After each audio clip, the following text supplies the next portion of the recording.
മന്ത്രി എന്ന പദവിയിലിരിക്കുമ്പോൾ സ്വാഭാവികമായും KPCC അധ്യക്ഷ സ്ഥാനത്ത് നിന്ന് മാറുമെന്ന് നേരത്തെ കരുതപ്പെട്ടിരുന്നു. പക്ഷെ ഇതുവരെ അതിലൊരു മാറ്റം ഉണ്ടായിട്ടുമില്ല. എന്താണ് അപ്പം അങ്ങനെ തുടരുന്നതിൽ? അത് ഞാൻ ഈ ഫ്ലെക്സ് ബോർഡ് വെക്കുന്നത് ആരാന്ന് പറയാൻ പറ്റില്ലല്ലോ. നല്ല ഉദ്ദേശത്തിൽ വെച്ചതാകാം, മോശം ഉദ്ദേശത്തിൽ വെച്ചതാകാം. ഞാൻ രണ്ട് ചുമതലയും വഹിച്ചു പോകാനുള്ള എൻ്റെ പ്രയാസം തന്നെ ഞാൻ തക്ക സമയത്ത് നേതൃത്വത്തെയും KPCCയുടെ യോഗത്തിലും അറിയിച്ചിട്ടുണ്ട്. എന്നോട് എപ്പോൾ പകരം ആളെ നിയമിച്ച് എപ്പോൾ ചുമതല കൈമാറണം എന്ന് പറഞ്ഞാലും ആ സെക്കൻഡിൽ ഞാൻ തയ്യാറാണ്. ഇപ്പോൾ ജോലിഭാരം കൂടുതലാണോ? എല്ലാ സഹകരണമുണ്ട്, എല്ലാവരുടെയും സഹകരണമുണ്ട്. മന്ത്രിയുടെ ചുമതലകൾ അല്ല, KPCCയിൽ എല്ലാ നേതാക്കന്മാരുടെയും സഹകരണമുണ്ട്. ഞാൻ തിരുവനന്തപുരത്തുള്ള ദിവസങ്ങളിൽ KPCCയിൽ കുറച്ച് സമയം പോകാറുണ്ട്. പഴയതുപോലെ കൂടുതൽ സമയം പോകാറില്ല. പക്ഷേ തിരുവനന്തപുരത്ത് കൂടുതൽ സമയമുണ്ട്. എനിക്ക് സഹപ്രവർത്തകരുടെയും നേതാക്കന്മാരുടെയും നല്ല പിന്തുണ എപ്പോഴും കിട്ടിക്കൊണ്ടിരിക്കുകയാണ്. അതുകൊണ്ട് എന്നാൽ ഫുൾ ടൈമറാകാം. അപ്പോൾ എന്നോട് ഒരാൾ ചോദിച്ചു, കർണാടകത്തിൽ DK ശിവകുമാർ മുഖ്യമന്ത്രിയും KPCC പ്രസിഡൻറ്റുമായിട്ട് പോയല്ലോ എന്ന് ചോദിച്ചിട്ടുണ്ട്. ഞാൻ അതിലേക്ക് നിൽക്കുന്നില്ല.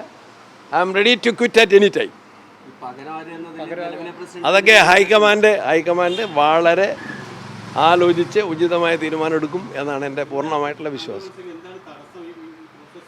നമുക്കറിയാലോ, ഇപ്പോൾ മറ്റ് സംസ്ഥാനങ്ങളിലെ കാര്യങ്ങളുണ്ടായിരുന്നു, രാജ്യസഭാ തെരഞ്ഞെടുപ്പുകളുണ്ടായിരുന്നു, എല്ലാം മുന്നോട്ട് നീങ്ങി. ഇപ്പം ഫ്ലക്സുകളിൽ ഉയരുന്ന ഒരു ആവശ്യം MP-മാരെ ഒന്നും ആക്കരുത്. കാരണം ഫ്ലക്സുകൾ ഇതൊക്കെ കാര്യങ്ങൾ എന്തെങ്കിലും ഉണ്ടെങ്കിൽ പാർട്ടിക്കകത്ത് പറയാമല്ലോ. KPCC യോഗം ചേർന്നതല്ലേ, ആരും പറഞ്ഞില്ല, ഒരു സെക്കൻഡ് പോലും പറഞ്ഞില്ല.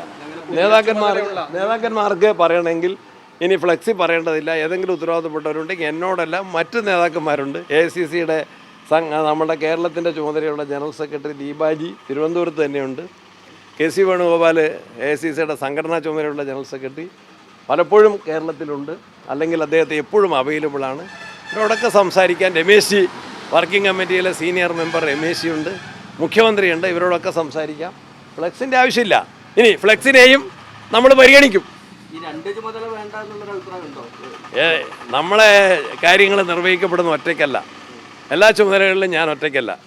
മന്ത്രി എന്ന നിലയിലും KSEBയുടെ നല്ല ടീം വർക്കുണ്ട്. പുതിയ ബോർഡ് മെമ്പർമാരുൾപ്പെടെ വന്നിട്ടുണ്ട്. പുതിയ സെക്രട്ടറി രാജമാണിക്യം ചുമതല ഏറ്റെടുത്തിട്ടുണ്ട്. ആ ചുമതല നിർവഹിച്ചു പോകുന്നു. കുറേ കാര്യങ്ങൾ പഠിക്കണം. ആ കാര്യങ്ങൾ പഠിക്കാൻ വേണ്ടി സമയം ചെലവഴിച്ചു പോകുന്നു. KPCCയിലെ ചില സമയക്കുറവുണ്ട്, അത് പരിഹരിക്കാനുള്ള നടപടികൾ സ്വീകരിക്കും. അതിനെ AICC എടുക്കുന്ന നല്ല തീരുമാനത്തോട് പൂർണ്ണമായിട്ടും സഹകരിക്കും.